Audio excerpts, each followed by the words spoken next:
تعال 20 سنة معنا.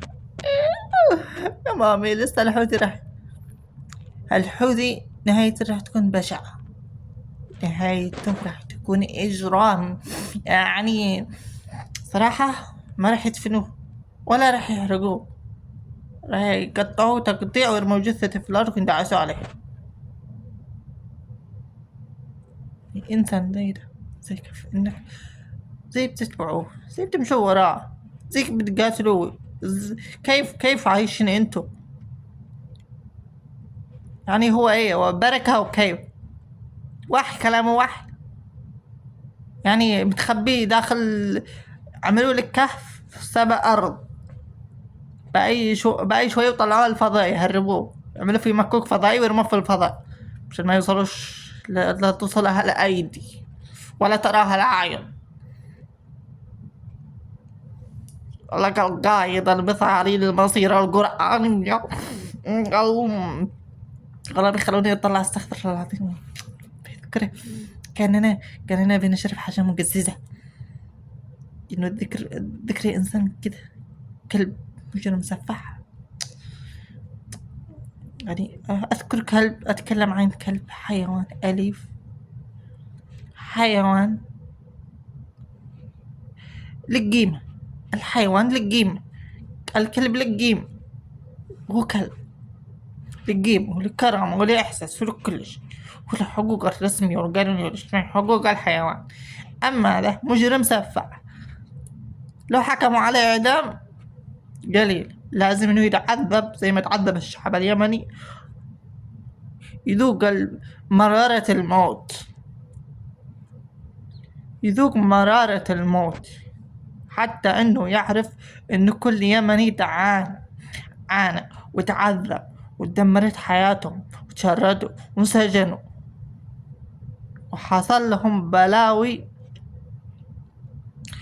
عمرك ما تتوقع شو اللي بيحصلون في سجون الحوثي. يعني التعذيب، الدمار النفسي، بيدمر نفسيا، ينتحروا في السجون. ما ذنبهم؟ يعترفوا بالشيء. شفتوا هذيك الاعترافات اللي تكلمت كانت الحادث عن اللي تم سجنهم بالحوثيين، الفتيات اللي سجنوهم بالحوثيين، النساء، يعني يطلبوا منهم يشتغلوا معاهم، ويطلبوا منهم انه كذا، ويطلبوا منهم انه علاقة جنسية ومقابل مبالغ، اغتصبوهم ويخافوا. هدول قيادات من جهاتهم، من دولة الحوثي. مين هو وزير الداخلية؟ عمو حمول كلب، عمول لازم واحد كلب زي وزير الداخلية، زي كيف راح يكون النائب تبعه زي شو هذا؟ هتشوفه كل يوم مع شرموطة، كل يوم مع مز. مين يعني حتى الإفتاء أصبح واحد من أسرته، يوم ينزل لك خطبة في يوم الجمعة ويقول لك أيها الناس اتبعوا الحوث، اتبعوا المنيش، أمريك، إسرائيل. هذه الخطبة حق الجمعة أصبحت من تأليفهم. يعني أي حاجة يخلصوا الصرخة لو أكبر عليكم.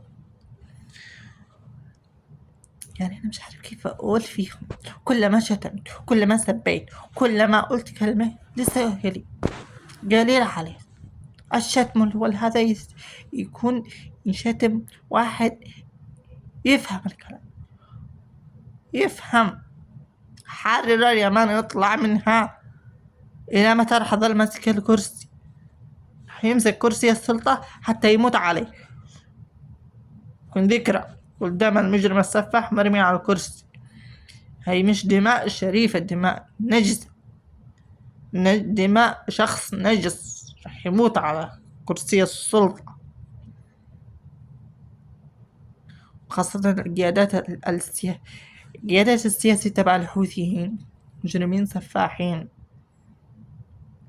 مجرمين بكل معنى الكلمة. بتدعي الإنسانية وبتدعي كل شيء، وبتدعي الأمن وبتدعي الاستقرار وبتدعي يعني حياتها الأمنية لحالها، وحياتها الاجتماعية والانخراط بالجنس الناعم والدعارة والهذا والحشيش والمخدرات والهذا حالة. وفي نظرك راح يظهر لك على أي وسائل إعلامية أو قناة إعلامية، أو تشوفه في ضابط مدير منطقة وزير عقيد، تشوفه في مكانه، تشوفه إنسان كبير، لا، بس في الأخير يتضح كلب مجرم سفاح. يا ما تحت السواهي دواهي، يا ما تحت السواهي دواهي. راح تشوفوا شو اللي راح يحصل من الحوثي والجرائم في الأيام جاية، اللي راح تشوفوا سمح بالتحول بالرغبة، رغبة في التحول. ليش ما يسمح بالمثلية؟ المثلية لازم وضع قانون في اليمن حقوق المثليين جنسيا، حقوق الشذوذ الجنسي، حقوق المتحولين جنسيا، حقوق ال LGBT بشكل عام. واجب على المجتمع اليمني أن يثقف. حقوق المرأة، المجتمع اليمني لازم إنه يثقف وينفتح زي ما انفتحت كل دولة، زي ما فتحت السعودية وانفتحت كل دولة في العالم. الانفتاح، الحرية، الأمان، الاستقرار. من حق كل مرأة أن تكشف وتمشي في الشارع وهي لابسة كيف ما تحب.